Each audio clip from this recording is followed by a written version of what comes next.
while I suck this cough sweet. I wanted to make a difference in how people run their lives.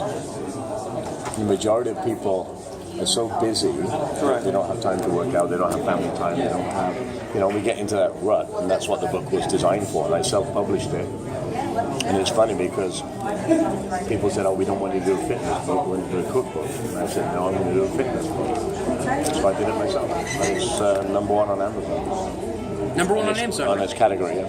Oh, wow. Very nice. So, I wanted to talk first and foremost about your partnership with Comcast. Yeah. How would you describe it? It's in its third year. What we do is educate people in Comcast Business that small businesses, restaurants, hotels, bars, motels, and any other business, that technology is the way forward. And if they're not using technology, why?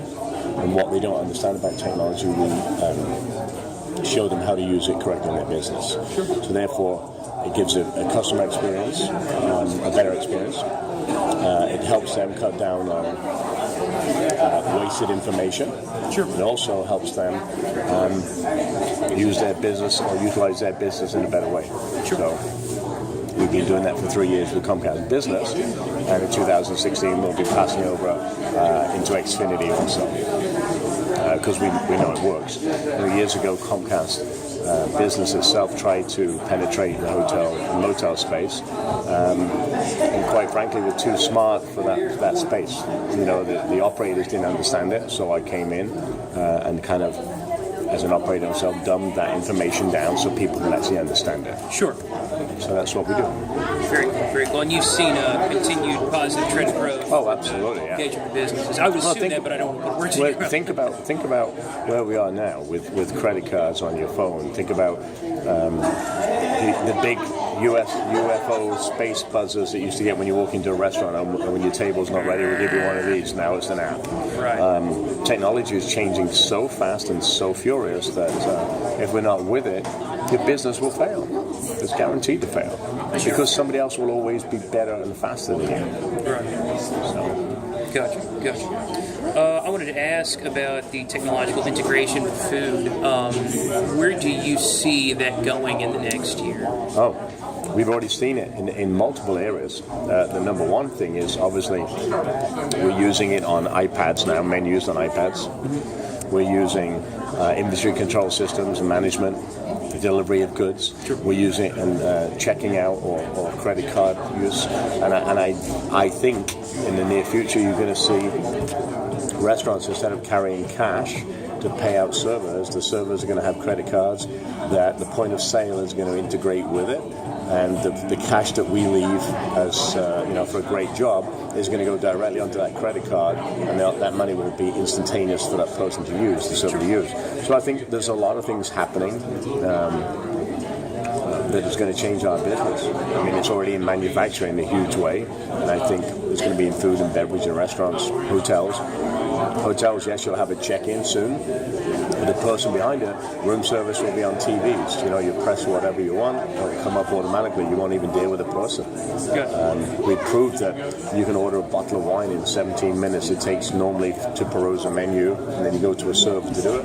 We've already proved it can take 5 minutes on an iPad. Do you think that technology helps people bypass the paradox of abundance, being so crippled by choice that are consumers getting more smarter, more niche? I think consumers are getting a lot smarter because they're a lot more in tune with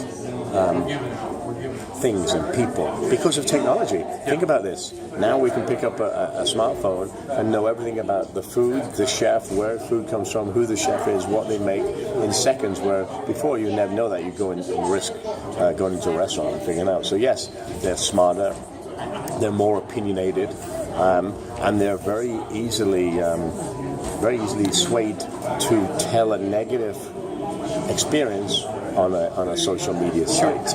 Look at Yelp, look at Urban Spoon, TripAdvisor. And I'm not a big lover of Yelp because it's not policed, it can be manipulated. Oh, for sure. There's a documentary, I believe, that's was crowdsourced called $1 Billion Bullet. Yeah. On the subject of those businesses, I know people who are restaurateurs who get allegations of various unsavory behaviors. For instance, someone will say, hey, this person did not like my mother shopping here because she's African American, and it's like that's not the case. And this is a black family, it's a black business. Like, where did that come from? And then these people will make these weird allegations that someone came in and tried to sell them on this search engine optimization package. Somebody said no.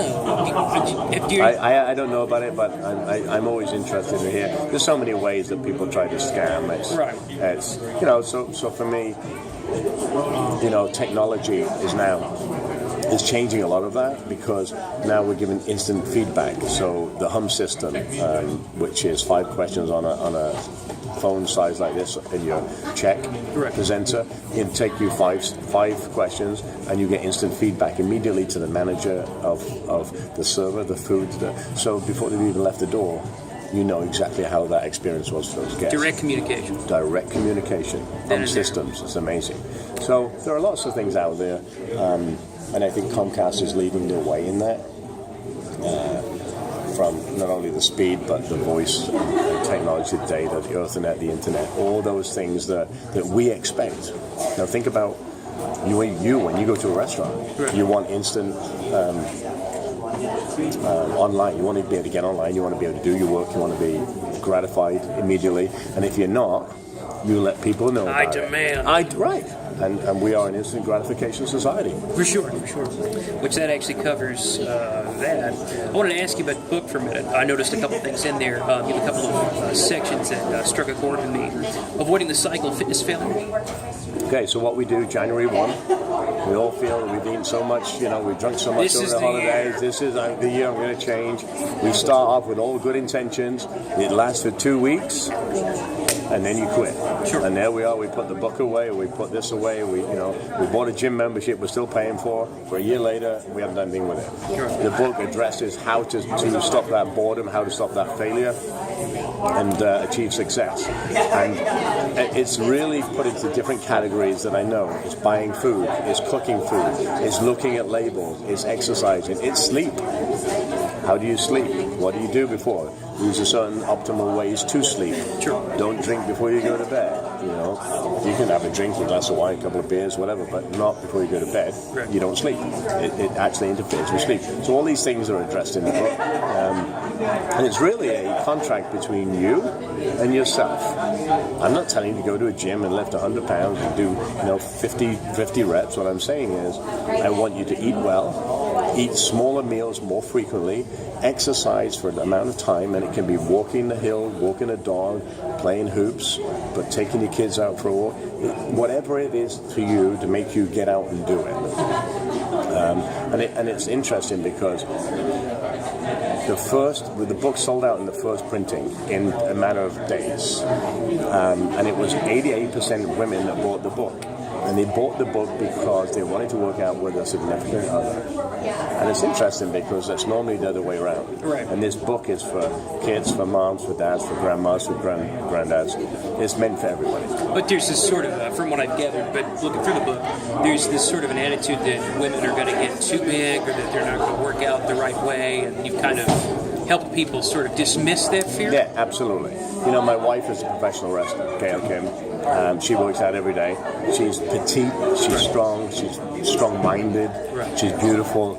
And I don't want people to think if you go to the gym every day, especially women, that you're going to pack on 20 pounds of muscle, and you're going to be like, Ronda Rousey, all around us. Yeah, so. Gotcha. You also address the mental aspect of being fit. Well, if you think about it, it's a conscious decision that we make, right? Sure.